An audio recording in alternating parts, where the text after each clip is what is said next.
Hi everyone, this is Jared here from Gamerslice, and in the wake of Far Cry 5's recent reveal, I felt compelled to make a video about it, primarily to discuss the controversy surrounding it, and hopefully offer a different perspective that has not been presented thus far, and also I will provide a bit of analysis of the trailer.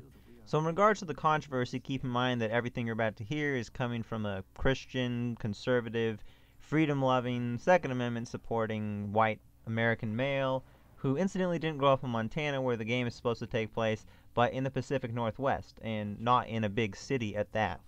Now, in case you didn't know, the controversy is surrounding the antagonists of the upcoming game, who are from Hope County, a fictional county in Montana, and they're fanatical Christians who are trying to force everybody into this like cultish version of their religion. And when I say Christians, I use that word extremely lightly, because they're not Christians. They're more akin to devil worshippers than actual Christians. There is nothing Christian about their behavior. And I think almost everyone realizes this. I mean, this is clearly a perverted form of Christianity. Nothing Christian about it. I mean, it's basically like the situation with radical Islam, where it's a perversion of the Muslim faith. Now, I take some issue with the Quran and other Muslim teachings, traditional Muslim teachings and customs, that is, but that's beside the point. So from my background, this might come as a bit of a surprise to you, but I don't really take issue with the content of this game. I mean, I would prefer a different theme, perhaps. I mean, the theme's cool, but just if they were not necessarily these radical, fanatical Christians trying to spread their distorted beliefs. But the only portion of it that I start to maybe take a little bit of issue with was the box art, which was released on the 24th, which is clearly meant to resemble the famous Last Supper painting by Leonardo da Vinci. Aside from that bit of symbolism there isn't much real issue other than that they take with the game, just as long as people realize that this is not what Christians are really like, which I believe any reasonable person understands.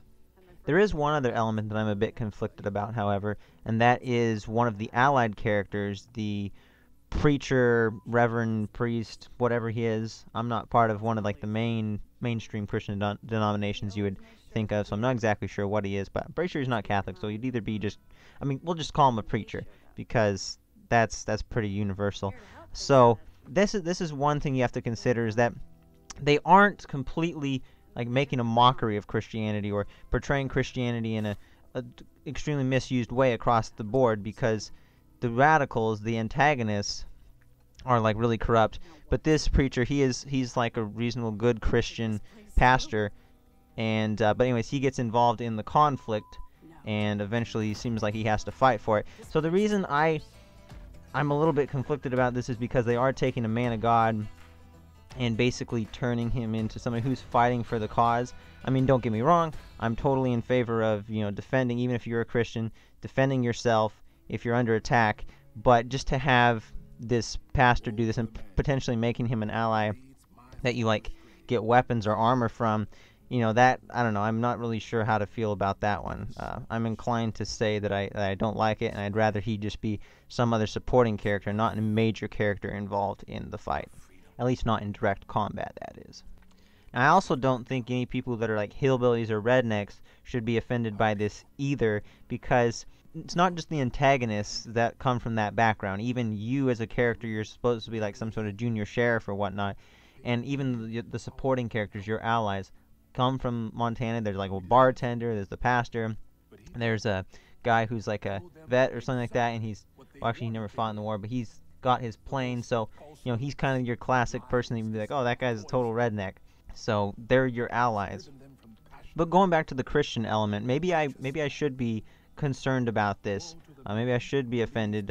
I frankly I'm not. But one other thing I will tell you that I'm kind of concerned about is that this does seem to be a recurring theme in games, where whenever they do portray the Christian faith, it usually is in some kind of perverted, cultish fashion. Like there's the recent example of Outlast 2. So, and then many other games that you can look at. But the same thing, I don't think Ubisoft has a clear history of always.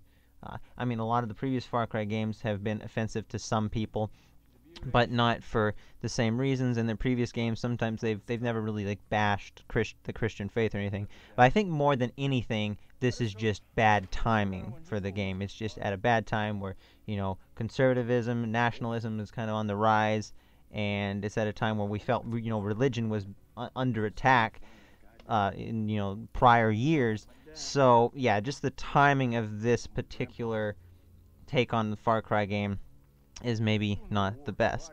But I'm also really interested on what Montanans have to say about this, since they come from there. And they were actually kind of a big part. They were interviewed and whatnot by the team when they were coming up with this concept. So be interested to see what they think. Also, one other insight that I gathered from a friend when talking to him about this was regarding just the fact that Ubisoft is a French company may explain a bit why they have portrayed the antagonist the way they have. That's because France is generally one of the more secularist, atheistic nations out there.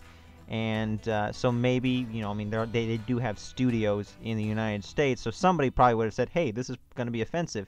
So it's probably not that they just didn't consider that, but maybe they just didn't care since they're mainly a French company. So that's just something to think about. Okay, now I'm going to move on to a bit of analysis of the game that we saw. We haven't seen too much. I'm not going to go too in-depth into the trailers that we saw, but first of all, I think the idea, I was almost kind of hoping for more of a spaghetti western before than a modern western, but I think the idea sounds neat. It's quite unique out there. We haven't had much like this except for Call of War: The Cartel, which was, let's not even speak of that. That was a trash game. But Far Cry 5 still could be somewhat formulaic like recent entries into the Far Cry series, so that's the downside of it.